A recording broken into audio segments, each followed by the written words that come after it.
Hey small business owners, Doug here from Douglas Caudill, Small Business Advisor, and today's topic, generational transfer of a business. Now that's the dream of many small business owners, is to transfer their business to their son or daughter or both. And many think, it's something simple and mom and dad will get a lifetime of income and the kids will get a great profitable business and everyone lives happily forever after. Well, unless you're in a Disney movie, that seldom happens. Sometimes a parent just won't let go. And it's just like a 80-year-old mom telling her 60-year-old son, when you get a little more experience, I'm going to start letting you take on some more responsibility. Or the dad may tell his daughter, I'm going to let you run the business now, and as long as you run it exactly the way I do, everything's going to be okay. If not, I'm going to come in, I'm going to completely undermine any authority you have, change all your decisions, and do it the way I want to anyway. Sadly, that happens more often than not. Another scenario is when parents string children along with terms like, one day, or in a few years, or when I retire, or, when you take over. And, as a child, you don't want to be a jerk and say things like, in a few years, what do you mean? 2 years, 20 years, 30 years? When is that? Retire? When are you planning on retiring? Take over? When?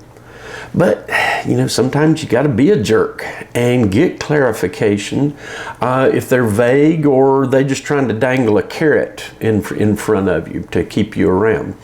Just like all good business things, relationships have to be fully discussed and written down. Yes, you have to write things down, even though it's parents and children. This reduces the chance of misunderstanding, hurt feelings, and those awkward Thanksgiving dinners. By writing things down, it forces both parties to make decisions and come to agreements on many items. And just a sample of them are, is this a gift or is it going to be a purchase over time? What's the owner's timeline? What about the other siblings? What about dad's third wife? Is she going to have a claim on your business? May happen. What about the cash in the business? Do we get the classic car, the beach condominium, 45 acres in the mountains, 2 houses, 4 rental properties, all bought with company funds and are still in the company's name? What about that little tax situation that nobody wants to talk about? How are we going to handle that little hazardous material spill we had a few years ago and we didn't clean it up properly? All of these things and 100 more can blow up in your face and turn this little gold mine I'm giving you into a real nightmare. If you sit down and begin to discuss these things and many more, you both may come to realize something. Mom and dad may say, we're just not ready to do this. Or the child may say, thanks, no thanks.